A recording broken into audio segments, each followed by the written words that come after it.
ಅನ್ನದಾತನ ಕಣ್ಣೀರು ಹೊರಿಸುತ್ತಾ ರಾಜ್ಯ ಸರ್ಕಾರ ಮೆಣಸಿನಕಾಯಿ ಬೆಂಬಲ ಬೆಲೆ ಘೋಷಿಸುವಂತೆ ಸರ್ಕಾರಕ್ಕೆ ರೈತ ಸಂಘ ಒತ್ತಾಯ. ಈ ಬಾರಿ ಒಣಮೆಣಸಿನಕಾಯಿ ಬೆಳೆದ ತಾಲೂಕಿನ ರೈತರ ಪಾಲಿಗೆ ಒಣಮೆಣಸಿನಕಾಯಿ ಅತಿ ಖಾರವಾಗಿ ಪರಿಣಮಿಸಿದೆ. ಮಳೆ ಮತ್ತು ನೀರಿನ ಕೊರತೆ ರೋಗ ಬಾಧೆಯಿಂದ ಇಳುವರಿಯು ಈ ವರ್ಷ ಅತಿ ಕಡಿಮೆ ಬಂದಿದೆ.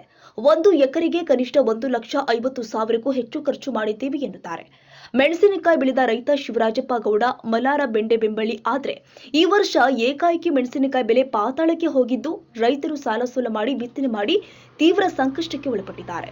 ಸರ್ಕಾರ ಮಧ್ಯಸ್ಥಿಕೆ ವಹಿಸಿ ಬೆಂಬಲ ಬೆಲೆ ಘೋಷಿಸಿ ರೈತರ ಹಿತ ಕಾಯಬೇಕು ಅಂತ ಬೆಂಡೆ ಬಿಂಬಳಿ ಗ್ರಾಮದ ಪ್ರಗತಿಪರ ರೈತ ಮೆಣಸಿನಕಾಯಿ ಬೆಳೆಗಾರ ಶಿವರಾಜಪ್ಪ ಗೌಡ ಮಲಾರ ಸರ್ಕಾರಕ್ಕೆ ಮನವಿ ಮಾಡಿಕೊಂಡಿದ್ದಾರೆ. ಈ ಬಾರಿ ರೈತರು ಹೆಚ್ಚಾಗಿ ಮೆಣಸಿನಕಾಯಿ ಬೆಳೆಯನ್ನು ಬೆಳೆದಿದ್ದು, ದಾಖಲೆ ಮಟ್ಟದ ಬೆಲೆ ಕುಸಿತ ಕಂಡಿದ್ದು, ಹಲವಾರು ರೈತರು ಮೆಣಸಿನಕಾಯಿಗಳನ್ನು ಹೊಲದಲ್ಲಿ ಇಟ್ಟುಕೊಂಡು ಮುಂದಿನ ದಿನದಲ್ಲಿ ಹೆಚ್ಚಿನ ಬೆಲೆ ಸಿಗಬಹುದು ಎಂಬ ನಿರೀಕ್ಷೆಯಲ್ಲಿ ಇದ್ದಾರೆ. ರಾಜ್ಯದಾದ್ಯಂತ ಈ ಬಾರಿ ಹೆಚ್ಚು ಮೆಣಸಿನಕಾಯಿ ಬೆಳೆದಿದ್ದು, ಆ ಕಾರಣ ದರ ಕುಸಿತ ಕಂಡಿದೆ. ಸದ್ಯ ಮಾರುಕಟ್ಟೆಯಲ್ಲಿ ಮೆಣಸಿನಕಾಯಿ ಕ್ವಿಂಟಾಲ್ಗೆ ಅಂದಾಜು 14 ರಿಂದ 18 ಸಾವಿರದ ತನಕ ಇದೆ. ಕಳೆದ ವರ್ಷ ಸುಮಾರು 20 ರಿಂದ 30 ಸಾವಿರದವರೆಗೆ ಮೆಣಸಿನಕಾಯಿ ಬೆಲೆ ಇತ್ತು. ಈ ಬಾರಿ ಬೆಲೆ ಮತ್ತು ಇಳುವರಿಯೂ ಬಾರದ ಕಾರಣ ರೈತರು ತುಂಬಾ ಸಂಕಷ್ಟ ಎದುರಿಸುತ್ತಿದ್ದಾರೆ. ಒಂದೆಡೆ ಬರಗಾಲ, ಮತ್ತೊಂದು ಕಡೆ ಬೆಳೆಗಳ ಬೆಲೆ ಕುಸಿತ. ಸರ್ಕಾರ ಕೂಡಲೇ ರೈತರ ಸಮಸ್ಯೆಗೆ ಸ್ಪಂದಿಸಿ ಒಣ ಮೆಣಸಿನಕಾಯಿ ಬೆಲೆಗೆ ಬೆಂಬಲ ಬೆಲೆ ನಿಗದಿ ಮಾಡಿ ಖರೀದಿ ಕೇಂದ್ರವನ್ನ ಆರಂಭಿಸುವಂತೆ ರಾಜ್ಯ ರೈತ ಸಂಘ ಹಸಿರು ಸೇನೆ ಯಾದಗಿರಿ ಜಿಲ್ಲಾಧ್ಯಕ್ಷ ಮಲ್ಲನಗೌಡ ಹಗರಟಗಿ ಸರ್ಕಾರಕ್ಕೆ ಒತ್ತಾಯ ಮಾಡಿದ್ದಾರೆ.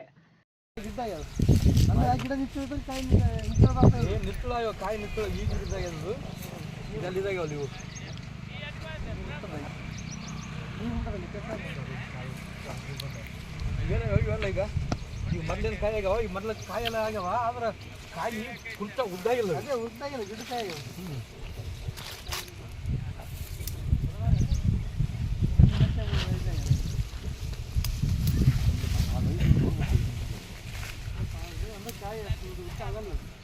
ಕಾಯಿ ಉದ್ದ ಆಗ್ಬೇಕಾದ್ರೆ ಮೊದಲು ಆಗಿಲ್ಲ ಅಂದ್ರೆ ಹಿಂದಗಡೆ ಬೇಕು. ಕಾರಣ ಏನು ಗೊತ್ತಾಗಿಲ್ಲ. ನಾನು ಆದರೂ ಬಂದು ನೋಡಿ ಈ ಬೆಳೆ ಬೇಕು ನೋಡ್ಕೊಂಡು ಬೇಕಾದ್ರೆ ನೋಡಿ ಭಯ ಆಗ್ಬಿಡ್ತದೆ.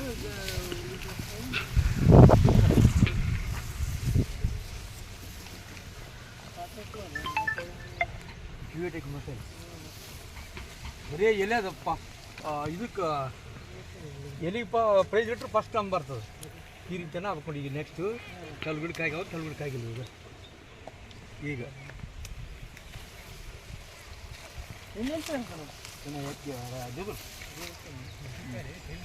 ಈಗ ಹುಟ್ಟಾವ ಸ್ವಲ್ಪ ಕಾಯಿ. ಈ ಕಡೆ ಯಾವ ಅಲ್ಲಿ ಅದಷ್ಟು ವೇಸ್ಟ್ ಆಗ್ಯದ ಪೂರ. ಅದು ಮೆಣಸಿನ ಗಿಡ ಇಲ್ಲಿಗೆ 2 ಲಕ್ಷ ಖರ್ಚು ಮಾಡಿವಿ. 28 ಸಲ ಎಣ್ಣೆ ಹೊಡೆದ್ವಿ, 6 ಸಲ ಗೊಬ್ಬರ ಇಟ್ಟಿವಿ. ಆದರೆ ಈಗ ಬೆಳೆ ನೋಡಿದರೆ ಏನಿಲ್ಲ. ಈಗ ರೇಟ್ ಅಂತೂ ಪೂರ್ತಿ ಇಳಿದೋಗ್ಬಿಟ್ಟದ. ಹೋದ ವರ್ಷ 22-23 ಸಾವಿರ ತಾನೇ ಇದ್ದದ್ದು, ಈ ವರ್ಷ ಸಡನ್ಲಿ 12-13 ಸಾವಿರಕ್ಕೆ ಬಂದೈತದ. ಹಿಂಗಾಗಿ ಏನಾಗಲ್ಲ, ಲಾಸ್ ಆಗ್ತದ ಪೂರ್ತಿ. ಇದಕ್ಕೆ ಏನಾದರೂ ಸರ್ಕಾರ ಸ್ವಲ್ಪ ಬೆಂಬಲ ಬೆಲೆ ಸೂಚಿಸಿ ಏನಾದರೂ ಪರಿಹಾರ ಮಾಡಬೇಕು ಇದಕ್ಕೆ. ಇಲ್ಲಾಂದ್ರೆ ರೈತರ ಪರಿಸ್ಥಿತಿ ಎಣ್ಣೆ ಕುಡಿಸ್ತಾ ಇದೆ. ಅದು ಇದೇ ರೀತಿ ಆಗಿಸಿ ರೈತರು ಎಣ್ಣೆ ಕುಡಿಸ್ತಾ ಇರ್ತಾರೆ. ಇಲ್ಲಾಂದ್ರೆ ಬೇರೆ ದಾರಿನೇ ಇರಲ್ಲ. ಸಾಲ ಮಾಡಿದಾದ್ರೆ ಕಟ್ಟಬೇಕು. ಇಲ್ಲಿ ಬೆಳೆನೂ ಸರಿ ಬರಲಿಲ್ಲ ಅಂತಂದ್ರೆ ಈಗ ಬೆಳೆ ಬಂದ್ರೂ ರೇಟ್ ಇಲ್ಲ. ಆಮೇಲೆ ಈ ಸಲ ವೈರಸ್ ಬಂದು ಇದಾಗಿ ಎಲ್ಲ ಕಡೆ ಲಾಸ್ ಅದ. ಲಾಸ್ ಇದ್ರೂ ಈ ಅಲ್ಪ ಸ್ವಲ್ಪ ಬೆಳೆ ಬಂದದ. ಬೆಳಿಗಾದ್ರೂ ರೇಟ್ ಸಿಕ್ಕರೆ ಏನಾದರೂ ಸ್ವಲ್ಪ ರೈತರಿಗೆ ಅನುಕೂಲ ಆಗ್ತದ. ಸರ್ಕಾರ ಇದ್ರ ಬಗ್ಗೆ ಸ್ವಲ್ಪ ಎಚ್ಚೆತ್ತು ನೋಡ್ಬೇಕಂತ ನನ್ನ ಅನಿಸಿಕೆ. ನಿಮ್ಮ ಹೆಸರು? ನಮ್ಮ ಹೆಸರು ಶಿವರಾಜಪ್ಪ ಗೌಡ ಬೆಂಡೆಗೊಂಬಳಿ.